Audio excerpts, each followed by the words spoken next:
इगतपुरी नगर परिषद नगरपालिका निवडणूक निर्णय अधिकारी तहसीलदार अभिजित बारवकर यांनी मार्गदर्शन तसंच आचारसंहिता याविषयी मार्गदर्शनपर माहिती दिली। राजू देवळेकर, न्यूज 7 मराठी, इगतपुरी। आजपासून माननीय राज्य निवडणूक आयोगाच्या आदेशानुसार इगतपुरी नगर परिषद सार्वत्रिक निवडणुकीसाठी नामनिर्देशन प्रक्रिया सुरू झालेली आहे। आजचे नामनिर्देशन पत्र आलेले नाही आहेत। आज कुणीही नामनिर्देशन पत्र ऑनलाईन भरलेले नाही।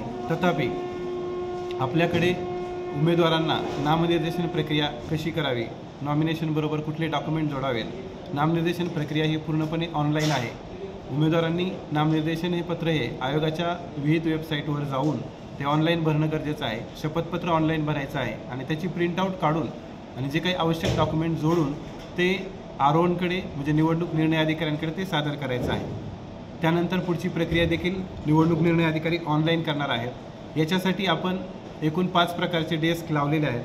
पहिला आहे हेल्प डेस्क। हेल्प डेस्कमध्ये उमेदवारांना सर्व प्रकारचे काही कोरे फॉर्मॅट्स असतील किंवा जातीच्या प्रमाणपत्रासाठी किंवा वैधता प्रमाणपत्रासाठी जे काही प्रस्ताव असतील ते, त्याच्यानंतर काही नगरपालिकेचे दाखले असतात ठेकेदार नसल्याचे वगैरे, त्यासाठी डेस्क ओपन केलेला आहे। त्याच्यानंतर दुसरा आहे मतदार यादीचा। जर उमेदवारांना मतदार यादीची प्रमाणित प्रत पाहिजे असेल किंवा उमेदवारांनी सूचकांसाठी काही मतदार यादीची तपासणी असेल तर तो कक्ष त्यांना मदत करेल। त्यानंतर तिसरा आहे अनामत रकमेचा। तर राखीव जागेसाठी 500 रुपये आणि सर्वसाधारण जागेसाठी 1000 रुपये अशी अनामत रक्कम क वर्ग नगरपालिकेसाठी आहे। तर त्या अनामत रकमेचा एक डेस्क आहे, तो सुद्धा सुसज्ज आहे।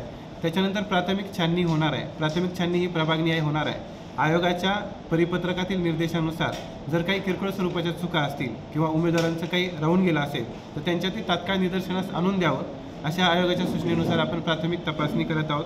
तिथेही गर्दी होऊ नये म्हणून आपण वार्डनिहाय 1 ते 10 प्रभागासाठी 10 व्यक्ती आणि प्लस नगराध्यक्ष पदासाठी स्वतंत्र व्यक्तींची नेमणूक केली आहे। त्यानंतर प्राथमिक छाननी झाल्यानंतर ते जे नॉमिनेशन आहे ते आरोहणकडे सबमिट होईल। त्याच्यावरती अनुक्रमांक, वेळ वगैरे ह्या सगळ्या गोष्टी दाखल केल्या जातील।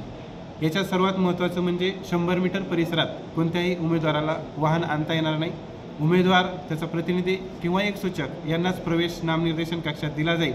इथे कडक पोलीस बंदोबस्त लावलेला आहे आणि CCTV फुटेज आहे, व्हिडिओ शूटिंग चालू आहे, 24/7 CCTV विथ टायमिंग आहे, डिजिटल क्लॉक आहे आणि आपली नामनिर्देशन पत्राची जी वेळ आहे सकाळी 11 वाजल्यापासून ते दुपारी 3 वाजेपर्यंत असेल।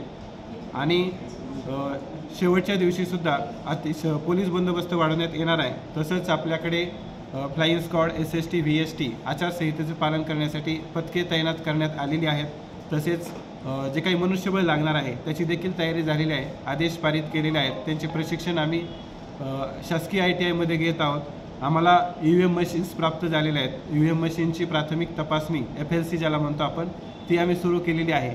लवकरच आम्ही मतदान यंत्र, जसं आपलं मतपत्रिका फायनल होईल त्यानंतर तात्काळ आपले मतदान यंत्र तयार होईल आणि माननीय राज्य निवडणूक आयोगाच्या आदेशानुसार सर्व कक्ष, परवाना कक्षसुद्धा ॲक्टिवेट झालेला आहे। परवाना कक्षामध्ये एखाद्या उमेदवाराने अर्ज केल्याबरोबर त्याला त्याच दिवशी सेम डे परवाना देण्याची आम्ही तरतूद ठेवलेली आहे। परवाना कक्षामध्ये RTOची व्यक्ती असेल, त्यानंतर पोलीस प्रशासन असेल, नगरपालिका प्रशासन असेल, तर प्रत्येक विभागाचा एक व्यक्ती नेमलेला आहे। एक खिडकी कक्ष योजना आहे, कुणालाही कुठे NOC आणण्याची गरज पडणार नाही आणि त्यातून आपल्याला सुलभपणे परवाने मिळून जातील।